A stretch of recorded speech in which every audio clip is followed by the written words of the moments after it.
The endless whiteness of Alaska. The year is 2003. In the deep silence of the Mendenhall Glacier, a shadow moves. It's not chasing prey, nor walking with a pack. The footprints left on the snow belong to a solitary soul. At first glance, it looks like an ordinary wolf. But there's hesitation in its steps, as if it doesn't know where it belongs. In its eyes, there's something beyond wildness, a longing, perhaps a loss. No one knows where he came from. There are no records of him, no past, only his presence and his solitude. Later, he would be given a name, Romeo, but for now, he is simply a stranger. At the edge of human civilization, he begins a story unseen by those around him.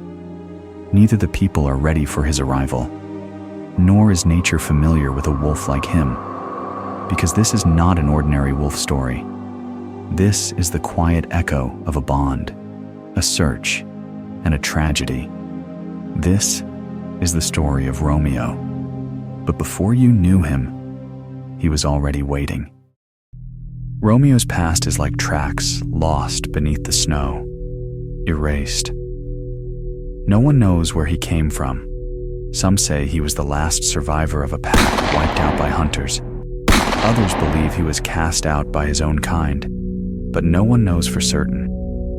And perhaps Romeo's silence speaks louder than answers, as if he chose to carry the questions rather than resolve them. Only one thing was clear. Romeo did not choose solitude. Solitude was chosen for him. Each day, he would walk along the edges of Alaska's frozen lakes and glaciers. No matter how bitter the cold, his tracks always followed the same paths. But those tracks never crossed the prints of another wolf. He was a soul wandering alone through the wilderness. At night, he howled, but it wasn't the commanding roar of a leader calling to his pack. Romeo's howl was a whisper, the quiet cry of a lonely heart echoing through the darkness. I'm here. I'm still here. That haunting sound was first noticed by a hiker camping near the glacier. There's a wolf, but he's not like the others, he wrote in his journal. He lingered near the camp all night, but never came close. He didn't attack. He left no trace. He just watched. As the days passed, Romeo's presence became more frequent. Tracks began to appear near the lake shores, always the same size, always alone. Even when temperatures dropped to minus 30 degrees, his footprints never faded. People had started talking about him. At first, he was seen as a threat. Officials put up signs around the area, warnings that read, "Caution, a lone wolf may be frequenting this area." But Romeo never harmed anyone. He never approached a tent. He never attacked a single animal. And over time, it was no longer fear. It was curiosity that led people to seek him out, from a distance, through binoculars, sometimes following snowmobile tracks slowly on foot. Romeo's path became somewhat predictable, but he never lingered near humans for long. He would appear, and then disappear back into the silence. And so, this solitary wolf became something of a legend among the people. He still had no name, but with every silent step in the snow, it was as if he was saying, "I'm still here. I couldn't leave. I didn't leave." One day, the exact date is unclear, but those who witnessed it never forgot the moment. It was early in the morning on the shore of Mendenhall Lake. A few hikers appeared, walking across the frozen ground. With them were 3 domestic dogs, leashed by their sides. They were enjoying the snowy landscape, listening to the silence. But something broke that silence. In the shadow of the trees, beyond a snow-covered slope, a pitch-black silhouette appeared. At first, people weren't sure what they were seeing. Was it a bear? A wolf? But then they noticed the ears, the eyes. It was a wolf, and he was looking straight at them. Everyone knew the rule. When a wild wolf and domestic dogs share the same space, panic usually follows, and conflict is almost certain. Instinct takes over. Blood is shed. But this time, nothing happened. Romeo didn't growl. He didn't attack. He didn't run. He just watched. The people stood frozen. One of the dogs barked. But Romeo didn't move. When the second bark came, he simply lowered his head. And then, slowly, he took a step, a single step. It was the moment he crossed the invisible line between the wild and human civilization. One of the dogs approached him without hesitation. A tail wagged. The tension began to fade, and they played. The hikers who witnessed the moment had tears in their eyes, because something happened that no nature book had ever written. A wolf and a dog, the wild and the tame, rolling in the snow, sniffing each other, redefining what trust meant. That day, Romeo didn't attack. He didn't threaten. He didn't ask for anything. He simply wanted to be there. And then the next day, he came again, and again the day after. For weeks, he was there. Same place, same time. People started to get used to him. Romeo never knew their names, but they gave him one. Romeo. Because in his eyes, there wasn't a predator. There was a lover. Not just a watcher, but a soul longing for connection. Over time, the dogs recognized him. They grew excited when they saw him, and Romeo responded the same way. His daily walks were no longer just the lonely rounds of a wolf. They had become a ritual. People didn't approach him, and he never asked for more. Not a hand, not a meal, not a collar. Just the quiet peace of coexistence. And so, Romeo was no longer just a wolf. He had become a symbol of the purest, simplest, and perhaps most profound bond that could ever exist between nature and humanity. Nature had drawn the lines, but Romeo, he had erased them. Over time, Romeo was no longer just a lonely shadow. He became a figure people watched for, a soul they waited for. The people of Juneau began following his tracks. Photographers camped out for weeks, hoping to capture even a single glance from him. Hikers set off with hope in their hearts, just for the chance to witness that magical encounter. And the children, they gave him a name, Romeo. Why Romeo?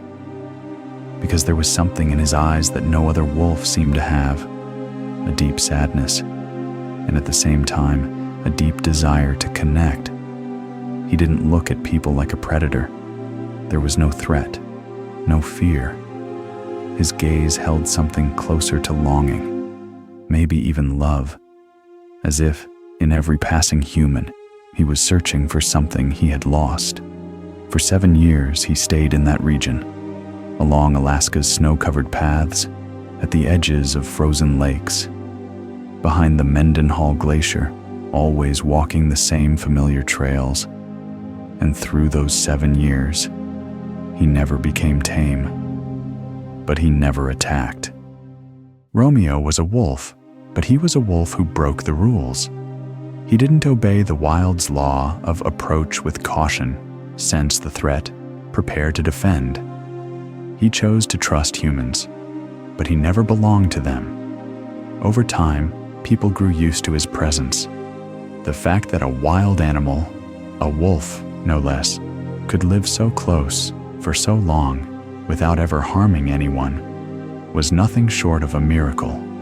Romeo became the quiet hero of Juneau, finding his tracks on a forest trail, spotting his silhouette on a postcard, felt like believing a legend was still alive.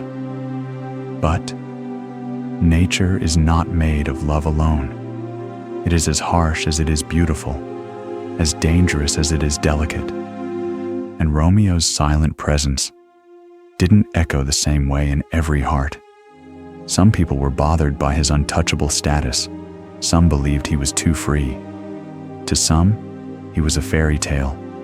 To others, just a wolf, a threat outside the bounds of law. Romeo's existence was both a miracle and a test. The town loved him, but even within that love, there were shadows watching. And though Romeo didn't know it yet, a small, invisible crack had already formed in the heart of this story woven with kindness. Autumn 2009. The color of the air had changed. The nights were longer, the mornings quieter. But most of all, Romeo was gone. Nature lovers, used to seeing his tracks at the usual times, first blamed the wind. Maybe he's moved to another valley, they said, or it's just a seasonal migration. But days passed, then weeks, and Romeo never returned. People grew worried. Why would a wolf, who had walked the same trails for years, suddenly vanish? Search groups were formed. Some hoped he would return with the winter snow, but hope slowly gave way to silence. And then, the truth came out. Romeo had been shot by 2 poachers, all for the pelt of a wolf worth just a few dollars, for fun, for sport, for power. Call it what you will. What remained was a lifeless body and a bond shattered beyond repair. Those bullets didn't just kill a wolf. They pierced through trust. They silenced a legend, and they left a wound in the heart of a community, one not easily healed. Romeo's death was more than the loss of a life.